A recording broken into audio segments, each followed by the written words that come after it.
नमस्कार साथियों, स्वागत है आप सभी का आपके अपने इस YouTube चैनल पर जिसका नाम है जीएस बूस्टर बाय अनूप और मैं हूं अनूप उपाध्याय। साथियों, 15 अगस्त 1947 इतिहास की किताबों में दर्ज एक तारीख, लेकिन उस रात जो हुआ उसकी कहानी सिर्फ तिरंगा फहराने और आजादी के जश्न की कहानी नहीं है।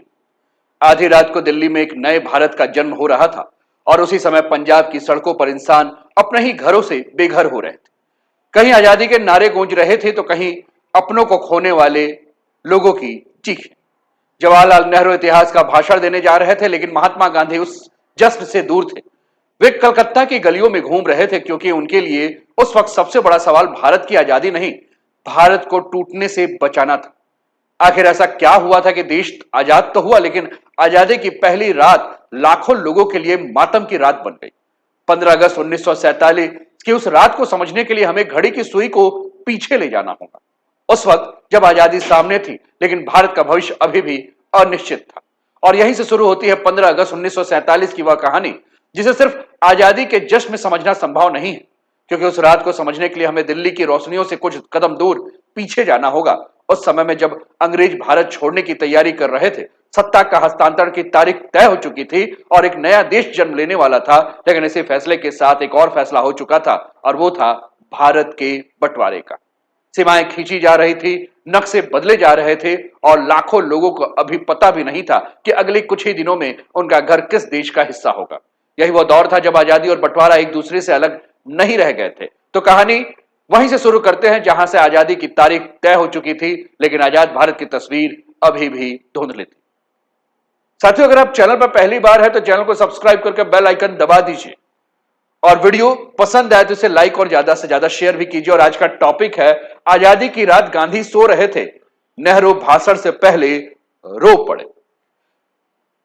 14 अगस्त 1947 की शाम दिल्ली का माहौल सामान्य नहीं था। नई दिल्ली के यार्क रोड स्थित बंगला नंबर 17 में लगातार लोगों का आना जाना लगा हुआ था। यह जवाहरलाल नेहरू का निवास था। कुछ ही घंटों के बाद उस देश के प्रधानमंत्री बनने वाले थे, जिसके लिए वो एक लंबा संघर्ष लड़ रहे थे। लेकिन उस शाम नेहरू के सामने सिर्फ जश्न नहीं था, जिम्मेदारियों का एक पूरा पहाड़ खड़ा था।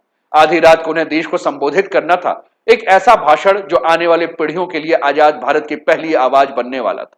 इसी बीच कुछ परंपरागत रस्में हुई।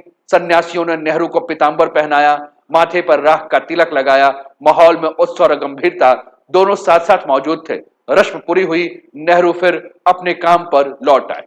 तभी फोन की घंटी बजी, और फोन की घंटी से दूसरी तरफ से जो खबर आई, उसने इस ऐतिहासिक शाम का रंग ही बदल दिया। फोन था लाहौर से, वह शहर जो अगले कुछ घंटों में आजाद भारत की खुशी से नहीं, बल्कि विभाजन की सबसे भयावह तस्वीरों में से एक को पहचानने वाला था। अब दिल्ली के सामने सवाल सिर्फ ये नहीं था कि आधी रात को आजादी का ऐलान कैसे होगा। सवाल ये था कि जिस देश को आजाद किया जा रहा है, उससे कुछ हिस्सों में उस वक्त में क्या हो रहा था।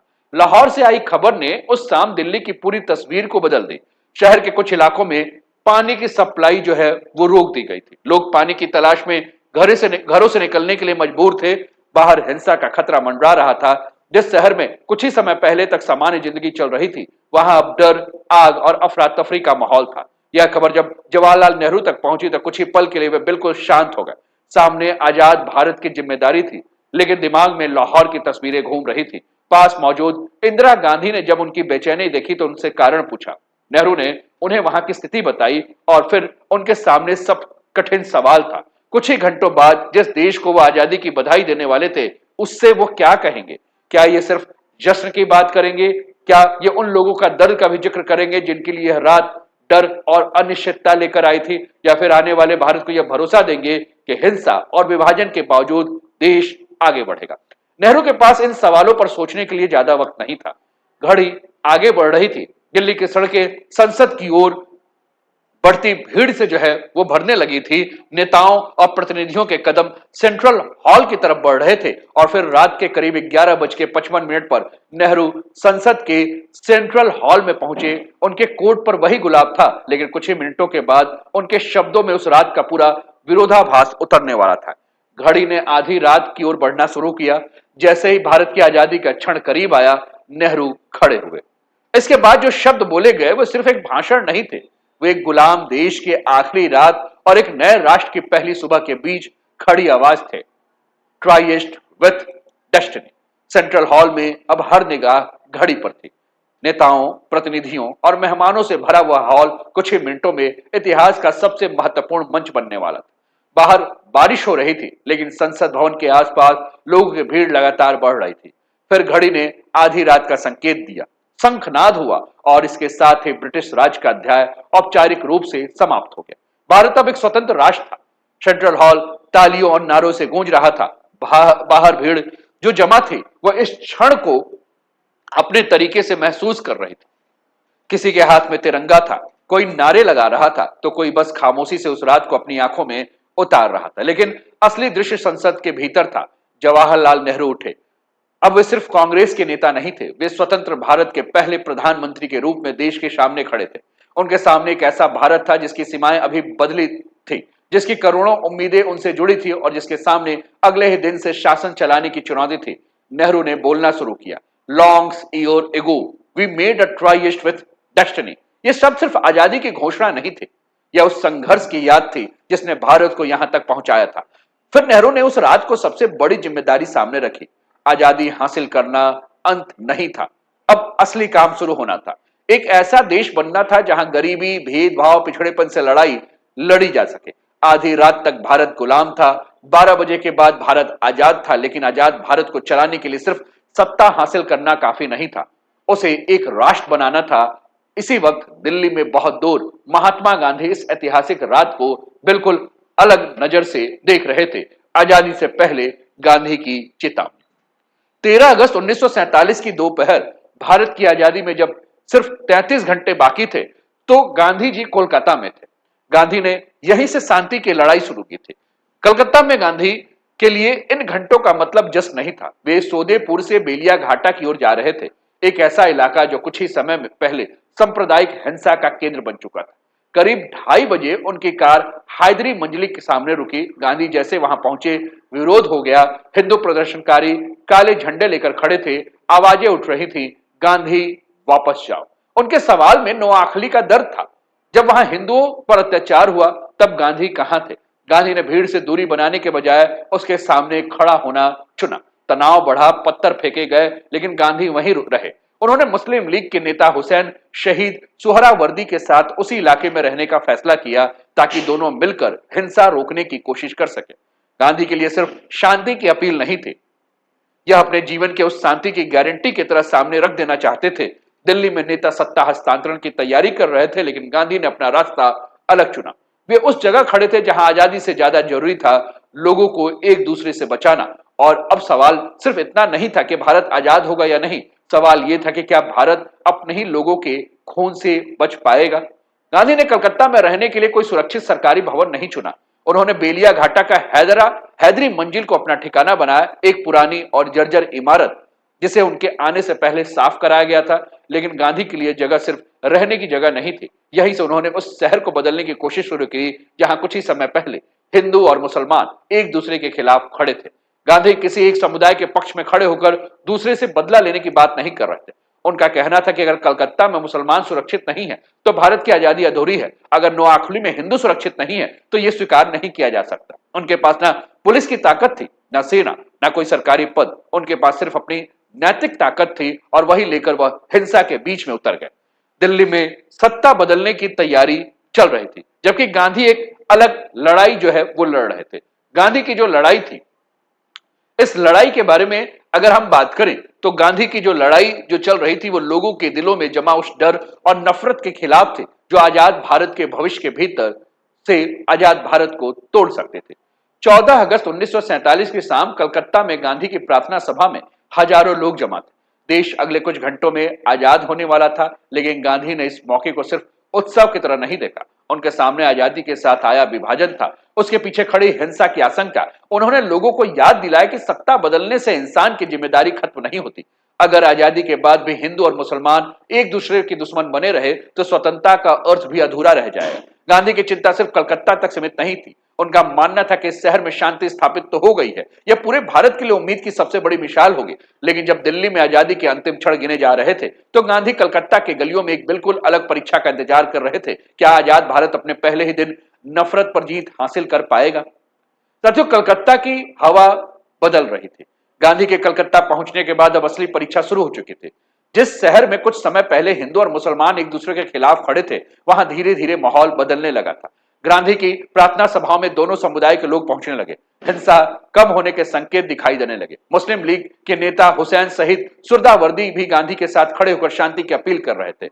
यह बदलाव इसलिए महत्वपूर्ण था क्योंकि यहां किसी सरकारी आदेश या सैन्य कार्यवाही से शांति नहीं आई थी। एक बूढ़े नेता ने लोगों के बीच जाकर उन्हें भरोसा दिलाने की कोशिश की थी कि बदले की आग में पूरा शहर नहीं जल सकता। कलकत्ता में जो हो रहा था वो पूरे देश के लिए एक संकेत बन रहा था। अगर सबसे ज्यादा तनाव वाले शहर में हिंदू और मुसलमान फिर एक दूसरे के साथ खड़े हो सकते हैं, तो शायद बढ़ते हुए भारत के पास अभी भी उम्मीद बाकी है। लेकिन वही कराची की अगर हम बात करें, तो कराची में पाकिस्तान का पहला दिन था। और जब कराची की अगर हम बात कर रहे हैं, तो जब हमने कहा कि कराची में पाकिस्तान का पहला दिन था, तो 14 अगस्त 1947 को कराची, जो कि एक नए देश का जन्म हो रहा था, जिसका नाम था पाकिस्तान। मोहम्मद अली जिन्ना पाकिस्तान के पहले गवर्नर जनरल बनने जा रहे थे। ब्रिटिश वायसराय लॉर्ड माउंटबेटन भी इस ऐतिहासिक समारोह में मौजूद थे। शहर की सड़कों पे नए देश के झंडे थे, लोगों की भीड़ थी और हर तरफ पाकिस्तान के नारों की गूंज जो है वो चल रही थी। ये कुछ तस्वीर ये दर्शाने के लिए आपके स्क्रीन पर मैंने लगाया हुआ। हर जगह पाकिस्तान के नारों की आवाज सुनाई दे रही थी। जिन्ना के लिए उनकी वर्षों पुरानी राजनीतिक मांग के साकार होने का क्षण था, लेकिन जश्न के पीछे एक बहुत बड़ी चुनौती खड़ी थी। पाकिस्तान को शून्य से अपना प्रशासन खड़ा करना था। सरकारी दफ्तर, सेना, वित्तीय व्यवस्था, राजधानी, कर्मचारी और लाखों विस्थापित लोगों के लिए व्यवस्था। यानी नया देश जन्म तो ले चुका था, लेकिन उसके सामने अगले ही दिन खुद को एक काम करने वाले राष्ट्र में बदलने की चुनौती थी। जिन्ना की बेटी दीना जो है वो बंटवारे के निजी दर्द को झेल रही थी। राजनीतिक नक्शे पर भारत और पाकिस्तान अलग हो चुके थे, लेकिन रिश्तों की सीमाएं इतनी आसान नहीं खींची गई। इसके एक बेहद निजी उदाहरण भी आपको देखने को मिलेंगे। मोहम्मद अली जिन्ना की इकलौती बेटी थी, नाम था दीक्षा वाडिया। उनके पिता उस नए देश के संस्थापक थे, लेकिन दीना का अपना जीवन जो है वो भारत से गहराई से जुड़ा हुआ था। यही वजह था कि विभाजन उनके लिए सिर्फ दो देशों के जन्म की घटना नहीं, बल्कि एक व्यक्तिगत उलझन भी थी। जिस जमीन पर उनका जन्म हुआ, जहां बचपन बीता, जहां उनके पारिवारिक रिश्ते थे, वही अब दो अलग अलग राष्ट्रों में बट चुके थे। उनकी कहानी हमें उस दौर की ऐसी सच्चाई दिखाती है जिसे राजनीतिक भाषणों में जगह नहीं मिलती। देशों की सीमाएं कागज पर खींची जा सकती हैं, लेकिन इंसानों की यादों, रिश्तों और अपनापन पर कोई रेखा नहीं खींचा जा सकता। और यही वजह है कि 1947 का बंटवारा सिर्फ जमीन का नहीं था, उसने परिवारों और व्यक्तिगत पहचान को भी हमेशा के लिए बदल दिया। 15 अगस्त 1947 सुबह जब दिल्ली में तिरंगा लहरा रहा था, तो उसी समय एक सवाल अलग कमरे में भारत के भविष्य तय कर रहा था कि क्या आजाद भारत एक ही देश रहेगा? क्या आजाद भारत में एकता रहेगी? ब्रिटिश भारत के साथ सैकड़ों रियासतें थी, उनके पास अपने शासक थे, अपनी प्रशासनिक व्यवस्था थी। अब उनके सामने एक विकल्प यह था कि भारत के साथ आए या पाकिस्तान के साथ जाए या अलग रहने की कोशिश करे। अगर यह सिलसिला चलता रहा तो अंग्रेजों के जाने के बाद भारत एक मजबूत राष्ट्र के बजाय छोटे छोटे राजनीतिक हिस्सों में बढ़ सकता था। इस चुनौती की कमान संभाली सरदार वल्लभ भाई पटेल, उनके साथ थे बीपी मेनन। दोनों ने रियासतों के शासक के साथ बातचीत शुरू करी। किसी को भरोसा दिलाना पड़ा, किसी को समझाना पड़ा और कई जगह बेहद जटिल राजनीतिक परिस्थितियों से निपटना भी पड़ा। यह काम किसी एक दिन में पूरा नहीं हुआ, लेकिन धीरे धीरे रियासतें भारतीय संघ में शामिल होने लगी। भारत का नक्शा एक आकार लेने लगा और यही वजह है कि 15 अगस्त की कहानी सिर्फ तिरंगे की नहीं, पहली बार स्वतंत्र हवा में लहरा रहा था वो तिरंगा, और उस तिरंगे के नीचे खड़े भारत को एक देश बनाना भी था। और यही वो काम था जिसने आजादी के बाद सरदार पटेल को इतिहास के सबसे महत्वपूर्ण राष्ट्र निर्माताओं में शामिल कर दिया। साथियों, आजादी का फैसला हो चुका था, लेकिन पंजाब और बंगाल में एक फैसला अभी भी बाकी था कि कौन सा इलाका भारत में रहेगा और कौन सा इलाका पाकिस्तान में जाएगा। और इस काम के लिए सर सिरिल रेडक्लिफ की अध्यक्षता में सीमा आयोग बनाया गया। उनके सामने नक्शे, जनसंख्या और आंकड़े, प्रशासनिक रिकॉर्ड, अलग अलग पक्षों की दलील, सब कुछ मौजूद था, लेकिन कागज पर फैसला करना और जमीन पर उसका असर देखना दोनों अलग बातें थी। एक गांव का फैसला किसी परिवार को अपनी जमीन से अलग कर सकता था। एक सड़क की दिशा बदलने का पूरा इलाका दूसरे देश में जा सकता था।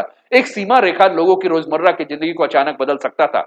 सबसे महत्वपूर्ण बात यह थी कि स्वतंत्रता समारोह के समय भी इस फैसले की अंतिम जानकारी आम जनता के सामने नहीं थी। इसलिए 15 अगस्त की सुबह बहुत से लोग सिर्फ आजाद देश के नागरिक बनकर नहीं उठे थे, वे अपने भविष्य के ऐसे फैसले का इंतजार कर रहे थे जिसे कुछ ही समय बाद उन्हें स्वीकार करना था। आजादी का उत्सव शुरू हो चुका था, लेकिन लाखों लोगों की जिंदगी का अगला अध्याय अभी भी बंद लिफाफों में पड़ा था। 15 अगस्त 1947 को दिल्ली में एक ऐसा दृश्य था जिसे शायद किसी प्रशासन ने पहले से पूरी तरह से कल्पना नहीं की थी। आजादी का ऐलान होते ही लोग घरों से निकल पड़े। परिवार, बच्चे, बुजुर्ग, हर कोई उस ऐतिहासिक क्षण का हिस्सा बनना चाहते थे। इंडिया गेट और उसके आसपास का इलाका धीरे धीरे लोगों से भरता गया। भारी भीड़ भरती गई और भारी भीड़ के बीच ये जो जन सैलाब जो है वो आपको देखने को मिला। देखते देखते रास्ते, मैदान, आसपास की जगह इंसानों से पट गई। लोग पेड़ों पर चढ़ गए, दीवारों पर बैठ गए और जहां जगह मिली वहीं से कार्यक्रम देखने लगे। किसी के हाथ में तिरंगा था तो किसी के माथे पर आजादी का रंग, किसी की आंखों में उन लोगों की याद थी जो इस दिनों को देखने के लिए जिंदा नहीं रह गए। उस दिन दिल्ली सिर्फ राजधानी नहीं थी, वह पूरे भारत की सामूहिक भावना का मंच बन चुकी थी। लाखों लोगों के बीच एक बात बिल्कुल साफ थी, यह सिर्फ नेताओं का दिन नहीं था, यह उस आम भारतीयों का दिन था जिसने वर्षों तक आजादी का इंतजार किया। उस विशाल भीड़ में एक चेहरा ऐसा भी था जो ब्रिटिश सत्ता के सबसे ऊंचे परिवार से जुड़ा हुआ था और वो नाम था पामेला माउंटबेटन। पामेला माउंटबेटन के बारे में अगर हम बात करें साथियों, तो लॉर्ड माउंटबेटन की बेटी थी और उस ऐतिहासिक समारोह को करीब से देखना चाहती थी, लेकिन भीड़ इतनी घनी थी कि आगे बढ़ना लगभग असंभव था। नेहरू की नजर उन पर पड़ी, उन्हें आगे आने का रास्ता सुझाया गया। पामेला ने अपनी ऊंची एड़ी की जूतियां उतारकर लोगों को मदद के लिए बीच में आगे बढ़ने लगे। आसपास मौजूद लोग उन्हें रास्ता देते रहे और देखते ही देखते वह उस जगह करीब पहुंच गई जहां स्वतंत्र भारत का समारोह होने वाला था। यह दृश्य अपने आप में बेहद प्रतीकात्मक था। कुछ देश पहले तक भारत पर शासन करने वाले साम्राज्य के प्रतिनिधि परिवार का एक सदस्य अब किसी देश के प्रत्यक्ष आजादी का गवाह बन रहा था। इतिहास कभी कभी बड़े भाषणों से नहीं बल्कि ऐसे दृश्यों से अपनी पूरी कहानी कह देता है। साथियों, फिर वह क्षण आया जिसका इंतजार उस विशाल जनसमूह को था। स्वतंत्र भारत का तिरंगा ऊपर उठाया गया और स्वतंत्र भारत का तिरंगा जब ऊपर उठाया गया तो देश आजाद हुआ और गांधी उस समय सो रहे थे। जैसे ही झंडा हवा में उठा, चारों तरफ से आवाजें उठने लगी। लोगों के लिए सिर्फ कपड़े का एक टुकड़ा नहीं था, इसी तिरंगे के नीचे वर्षों तक आंदोलन हुए थे, गिरफ्तारियां हुई थी, लाठियां चली थी, अनगिनत लोगों ने अपने सपने जोड़े थे। अब वही झंडा किसी विरोध प्रदर्शन में नहीं बल्कि एक स्वतंत्र राष्ट्र के प्रतीक के रूप में सामने था। दिल्ली की उस भीड़ में मौजूद हर व्यक्ति इस दृश्य को अपने तरीके से महसूस कर रहा था। किसी के लिए ये संघर्ष की जीत थी तो किसी के लिए नई शुरुआत और किसी के लिए उन लोगों की याद जो आजादी तक पहुंचने से पहले इस दुनिया से जा चुके थे। तिरंगा ऊपर उठ चुका था और उसके साथ एक सवाल भी सामने था कि अब इस आजादी को आने वाली पीढ़ियों के लिए कैसे सुरक्षित रखा जाएगा। साथियों, भारत को आजादी तो मिल चुकी थी लेकिन राष्ट्र बनना अभी बाकी था। आजादी हासिल करना एक मंजिल थी लेकिन राष्ट्र बनाना एक लंबी यात्रा। उस रात ने भारत को सिर्फ स्वतंत्रता नहीं दी, उसने एक जिम्मेदारी भी दी ऐसे भारत बनाने की जहां तिरंगा सिर्फ आसमान में न लहराए बल्कि नागरिकों के जीवन, आजादी, उम्मीद सब में मौजूद बना रहे। शायद इसलिए 15 अगस्त 1947 को सिर्फ उस रात के रूप में याद करना पर्याप्त नहीं है। वह क्षण था जब एक गुलाम देश आजाद हुआ और उसी क्षण पर नए भारत के निर्माण की शुरुआत हुई। आजादी मिल गई लेकिन राष्ट्र बनाना अभी भी बाकी था। उम्मीद कर रहा हूं साथियों कि आपको ये इंडिपेंडेंस डे स्पेशल डॉक्यूमेंट्री पसंद आई होगी। तिरंगा पहली बार आजाद हवा में जो है वो लहरा रहा है। आजादी मिली थी लेकिन राष्ट्र बनाना अभी बाकी है। तो सवाल आपसे है कि क्या जिस उम्मीद के साथ इस आजादी को पाया गया था उस उम्मीद को हम पूरा कर चुके?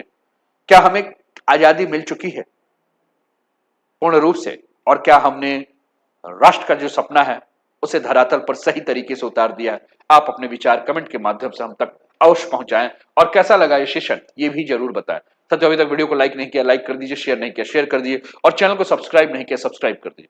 अपना ध्यान रखिए, स्वस्थ रहिए, मस्त रहिए, तंदुरुस्त रहिए, हंसते खेलते मुस्कुराते जीवन का आनंद लीजिए। जय हिंद, जय भारत।